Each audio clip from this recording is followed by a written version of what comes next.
Most people think the US Navy prepares for war only when war is coming. That assumption is dangerously wrong. Right now, at this exact moment, somewhere in the dark ocean, a US Navy warship is already at full readiness. No alarms, no headlines, just routine. And that routine is what makes it terrifyingly effective. Before sunrise, before the world wakes up, sailors are already moving through narrow steel corridors. Not rushed, not chaotic, precise, controlled, silent.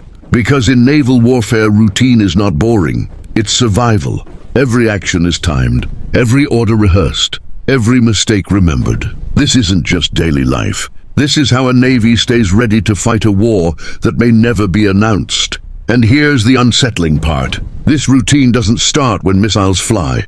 It starts every single day, even in total peace. But what actually happens in those first hours at sea is something most civilians never see. The first sound isn't an alarm. It's a voice, calm, emotionless, echoing through steel hallways.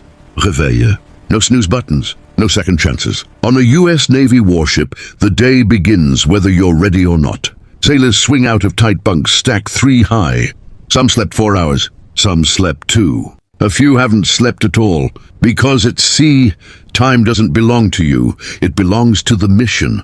Within minutes, the ship is alive, boots hit the deck, lights snap on. Bodies move with muscle memory built over years. No confusion, no wasted motion. And while the ocean looks calm on the surface, inside the ship, the day has already become a countdown.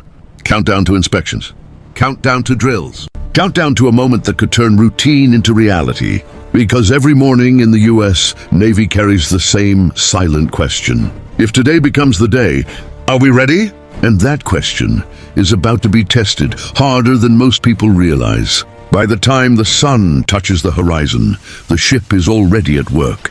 Below deck, engineers are checking systems that cannot fail. Engines, power, cooling, 1. Loose valve here doesn't cause a delay. It can cripple a warship in combat. Up above, radar screens glow in dark rooms. Operators stare at dots moving slowly across the ocean. Most of them are harmless. One of them might not be. This is the quiet tension of naval warfare. Nothing happens until suddenly everything does. Sailors rotate into watch stations. 4 hours on, 8 hours off. But off doesn't mean resting. It means training, cleaning, preparing. Because ships don't get breaks at sea, every report is logged.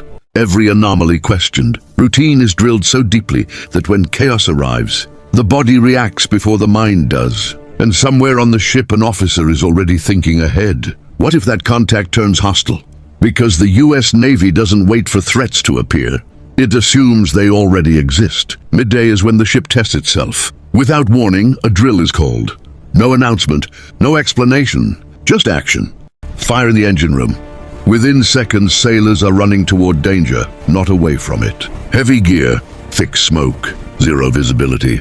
They've trained for this hundreds of times. But today it feels real, because in naval warfare, fire is deadlier than any missile. Teams seal compartments. Others fight flooding that doesn't exist yet. Every movement is timed. Every command is sharp. One mistake, and the ship dies in the simulation. These drills aren't for show. They're built from real disasters, real losses, real ships that never came home. And here's the terrifying truth. Most sailors don't know if it's a drill or the real thing until it's over. That uncertainty is intentional, because when combat comes, there will be no warning voice, only alarms. By afternoon, exhaustion starts to show. But the routine doesn't slow down, it intensifies. On the flight deck, the most dangerous workplace on Earth comes alive. Jets scream. Rotors spin. The ocean rushes just meters away. One wrong step here doesn't mean injury. It means gone. Colored jerseys move with purpose. Every color, a role. Every role, a life depending on it. No shouting, no hesitation. Just signals and trust. Below deck, weapons crews inspect systems that will hopefully never be used. Missiles, guns, countermeasures. They treat them like they will be fired tonight. This is the paradox of the US Navy. They prepare constantly, so they never have to use it. But somewhere beyond the horizon, another Navy may be watching, measuring, waiting. And that's when routine quietly shifts into deterrence. Because the ship isn't just operating, it's sending a message without saying a word. Night doesn't bring rest, it brings vulnerability. As darkness swallows the ocean, Visibility drops, but tension rises. This is when Navy's probe, Shadow, test reactions. Inside the Combat Information Center, the lights are dim. Screens glow, voices drop. Every contact now feels closer, faster, more dangerous. Sailors rotate again. New watch teams. Same pressure. Fatigue becomes the real enemy. In naval warfare, most mistakes happen at night. That's why the US Navy trains hardest here. A radar spike appears, then disappears. Was it a glitch? Or something watching back? No one panics. Panic isn't allowed. The routine holds the ship together like a spine. But one wrong interpretation, one missed signal, could turn this quiet night into the opening seconds of a war. While the ocean sleeps, the ship adapts. Communications hum quietly as encrypted messages move across the globe. Orders are received, routes adjusted. The mission evolves without announcement. Down in the galley, meals are served at impossible hours, midnight, 2 a.m., 4 a.m., because someone is always awake. This is the unseen strength of the US Navy. Sustainment, weeks, months, sometimes longer. The routine stretches time until days blur together. But morale is managed as carefully as weapons.